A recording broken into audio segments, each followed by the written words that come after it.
Hoje estou aqui para falar com vocês sobre a temática criatividade e ludicidade. Sou Maria Lúcia Vinha, professora do curso de Pedagogia da UEMP, do campus de Jacarezinho. Sou líder do grupo de pesquisa Criatividade e Ludicidade, juntamente com a professora Maria Cristina Simeone. O grupo é cadastrado no CNPq e no ano de 2019 ele fará 10 anos de criação e atuação.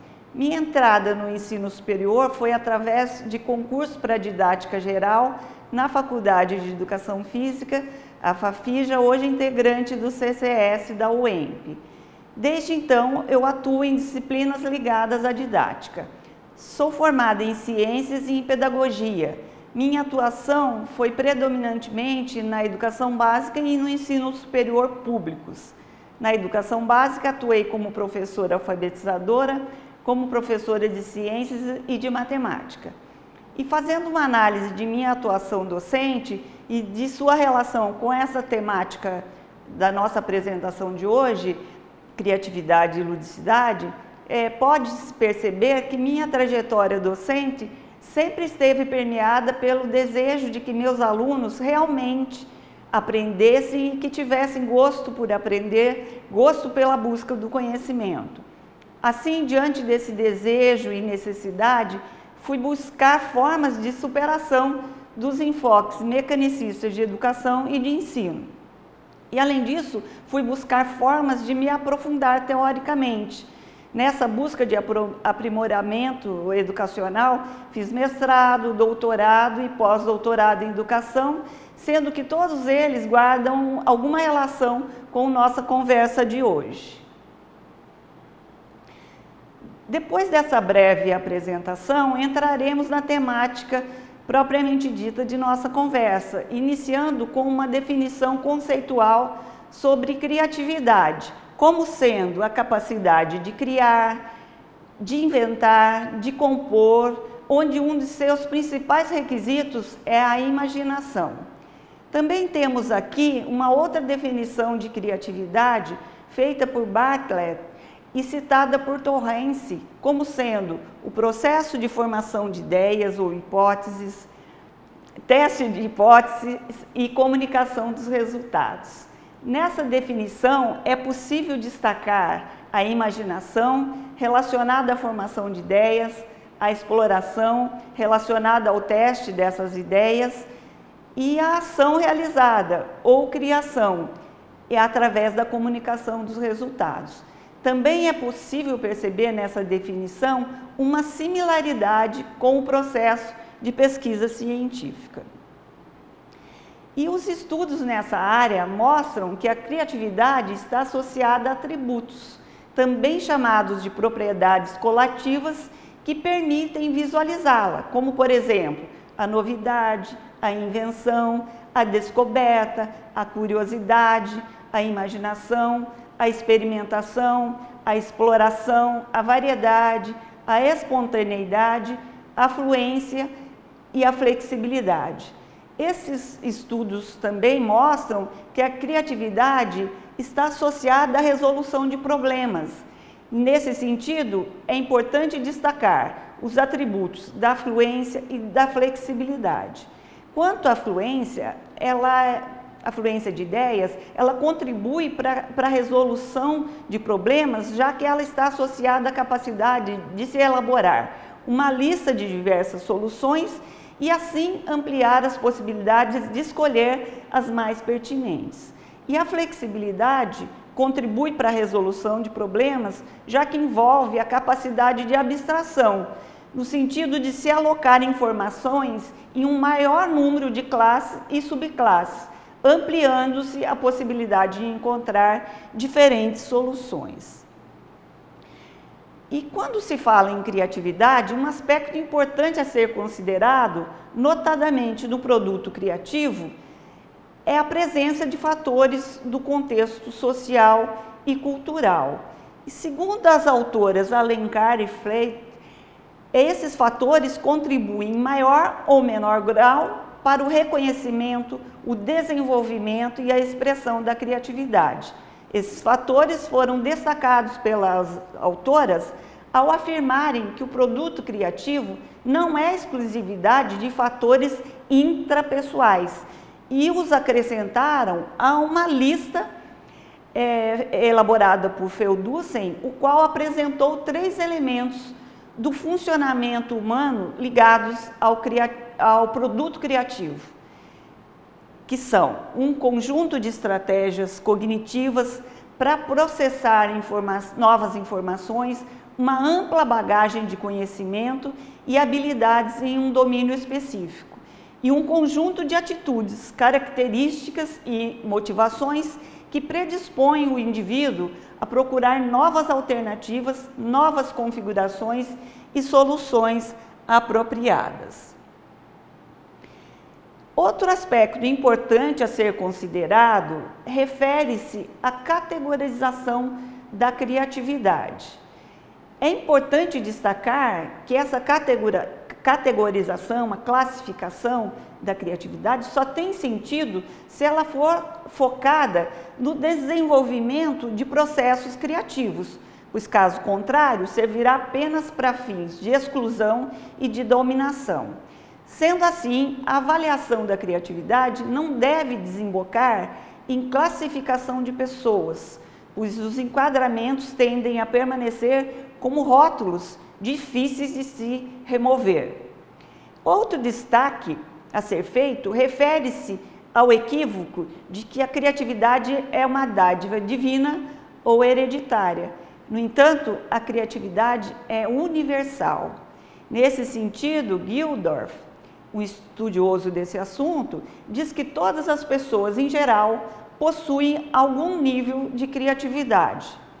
Embora reconheça que as características psicológicas integrantes da personalidade, tais como a criatividade, recebam influências da hereditariedade, a qual estabelece limites de desenvolvimento para o indivíduo, ele reconhece também que raramente as pessoas desenvolvem todo o seu potencial criativo, o que é normalmente ratificado por educadores.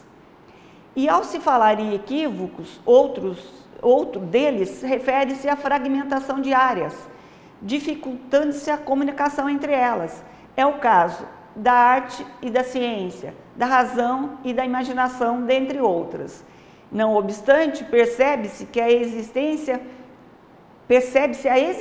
de relações entre criatividade e essas áreas, embora a aceitação dessa relação não seja predominante, o que afeta também o cotidiano das escolas. Encerrando essas breves considerações sobre criatividade, entraremos no assunto da ludicidade.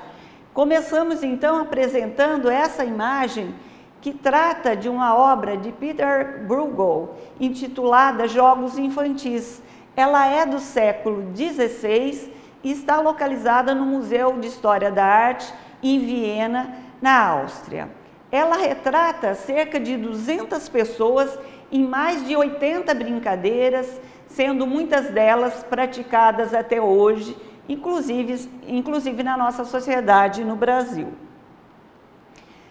Aqui nessa imagem podemos ver com mais destaque algumas delas. Por exemplo, a brincadeira de cadeirinha, andar de cavalinho, dentre outras ali.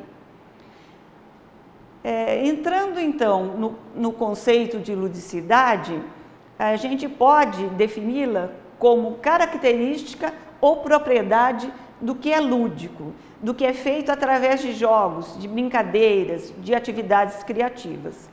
Tal característica pode ser visualizada a partir de 5 atributos ou critérios do jogar ou do jogo, do brincar ou do jogo. Eles foram elaborados por Kishimoto, outra estudiosa dessa questão da ludicidade, e então a partir dos estudos dela, como também de outros teóricos, formulou-se esses critérios. Então ela os caracteriza assim: formato de pensamento de segundo grau, similar ao faz de conta, decisão do brincante de entrar na brincadeira e de brincar ser uma sucessão de decisões ou que o jogar é decidir. regra que se impõe do exterior ao jogador, que pode ser negociada ou construída à medida do jogo. Frivolidade ou a minimização das consequências da atividade. E o quinto atributo, o quinto critério, incerteza. Então, a partir dessa citação de Kishimoto, nós podemos perceber que o primeiro atributo, que é o pensamento de segundo grau, ele implica em imaginação e abstração. O segundo atributo implica em liberdade como fundamento para a decisão de brincar, ou seja, a voluntariedade. E o terceiro atributo, a presença da aceitação de regras ou de construção e até de reformulação dessas regras, o que pode incluir o seu exercício dentro de certos limites de espaço e de tempo. O quarto atributo inclui a não seriedade, ou seja, o brincar, o jogo como um fim em si mesmo. E o quinto atributo inclui a imprevisibilidade, tanto dos encaminhamentos quanto dos resultados. Direcionando, então, essa questão da ludicidade para o âmbito escolar, notadamente na educação infantil, nós temos a valorização dela, a valorização da ludicidade como aliada do processo de socialização das crianças. E ao tratar dessa valorização, as diretrizes curriculares nacionais da educação infantil destacam os princípios estéticos da sensibilidade, da criatividade, da ludicidade e da liberdade de expressão nas diferentes manifestações artísticas e culturais, sendo primordial para a sua concretização a mediação advinda do adulto. No caso da escola, a mediação vinda de professores. Nesse sentido, Kishimoto afirma: a mediação do adulto durante a brincadeira é essencial para a autonomia e a auto-organização da criança. Um ambiente bem organizado tem brinquedos em estantes baixas, em áreas separadas, com mobiliário adequado, em caixas etiquetadas para a criança saber onde guardar. E esse hábito se adquire durante a brincadeira, em local tranquilo, com opções interessantes e o apoio constante e afetivo da professora. Na sequência, nós, ao encerrarmos essas considerações sobre ludicidade, enfatizaremos que, ao abordar, mesmo que brevemente, tanto a questão da criatividade quanto a ludicidade, é importante situá-la em seus fundamentos educacionais, o que implica em escolhas e aprofundamento em outras fontes de conhecimento para dar suporte a essas temáticas. Assim, no meu caso, eu busco esse suporte em estudo de pelo menos 3 fontes. Uma delas é a pedagogia e a educação crítica, notadamente na pedagogia histórico-crítica de Dermeval Saviani. Diversos estudos apontam para os benefícios da incorporação de princípios da criatividade e da ludicidade na prática pedagógica, visando o desenvolvimento humano. No entanto, não se pode pensar que todas as práticas pedagógicas contribuam para esse propósito. A pedagogia histórico-crítica traz no seu bojo elementos que situam a prática pedagógica na perspectiva do desenvolvimento humano, o qual prioriza o conhecimento sistematizado no espaço escolar voltado para a emancipação da classe popular. Assim, tem-se como prioridade a natureza sociopolítica da educação, onde se buscam promover a consciência crítica dos estudantes, o que se pressupõe a liberdade para o questionamento de ações repressivas e a busca por respostas libertadoras, tanto no âmbito individual quanto coletivo. Além disso, nessa pedagogia, há o estímulo ao diálogo, o comprometimento com os sujeitos das camadas economicamente desfavorecidas e a formação integral dos estudantes, o que demanda a superação do senso comum através da apropriação do conhecimento científico. Assim, há que se garantir a formação geral básica, como a leitura, a escrita, a formação científica, tecnológica, estética e ética, promovendo-se o desenvolvimento das capacidades cognitivas e operativas e permitindo aos estudantes interferir e modificar a realidade social. Isso mostra que as relações entre ensino e aprendizagem demandam aspectos de ordem cognitiva, afetiva e social, portanto, política. Então, assim, os pressupostos da criatividade e da ludicidade permitem um enlace com a pedagogia histórico-crítica na medida em que se inserem no âmbito da formação básica dos estudantes, estando fortemente ligados à formação do conhecimento científico e da estética. E como forma de exemplificação, é possível citar a capacidade de resolução de problemas, já comentada anteriormente, que é ligada a atributos da criatividade e da ludicidade, notadamente a imaginação, a qual se torna importante para a formação humana e para a transformação da sociedade. Então, nesse sentido, nós trazemos aqui um conceito de educação de acordo com a pedagogia histórico-crítica, formulado por Saviani, como o ato de produzir direta e intencionalmente em cada indivíduo singular a humanidade que é produzida histórica e coletivamente pelo conjunto dos homens.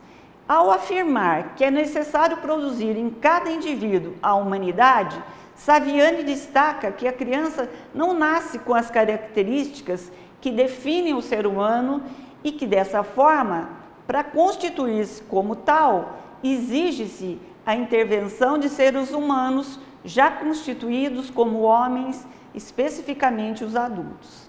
Além disso, Saviani destaca que o processo de humanização depende da mediação de outras pessoas, o que remete à apropriação de saberes e à atuação docente.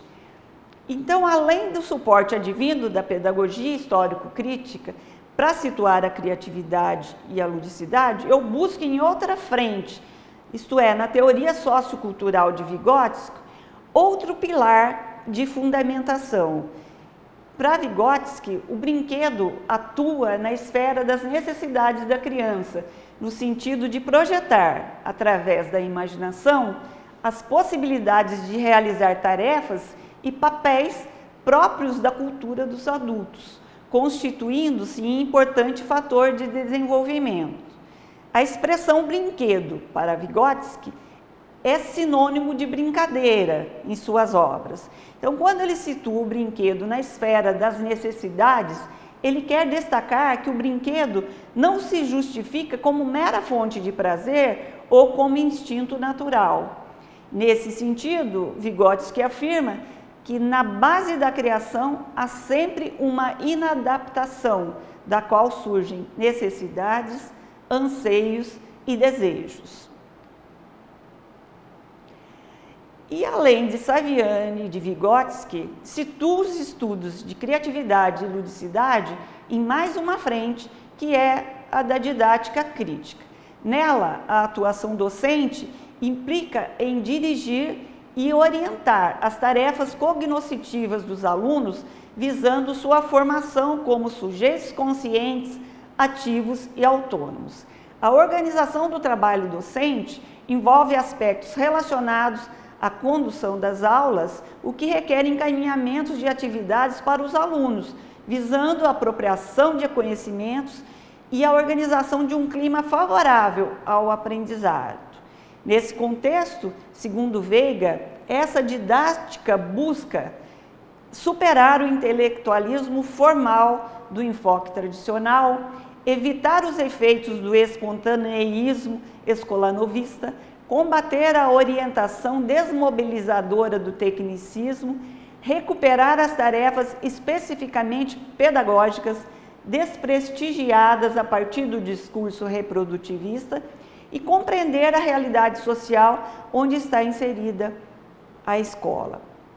E embora essa citação tenha sido formulada em 1990 no livro Repensando a Didática, atribuo a ela um status de contemporaneidade, pois ainda hoje cabe a pergunta: quais são as tarefas especificamente pedagógicas que a escola deveria privilegiar, levando-se em conta a realidade social onde essa escola está inserida? Certamente, os princípios da criatividade e da ludicidade teriam um lugar privilegiado nessa didática. E para encerrar, eu deixo um link com indicações bibliográficas e também de 2 filmes que possuem alguma relação com o que nós conversamos aqui, e esse link fica disponível para vocês. E até um próximo encontro.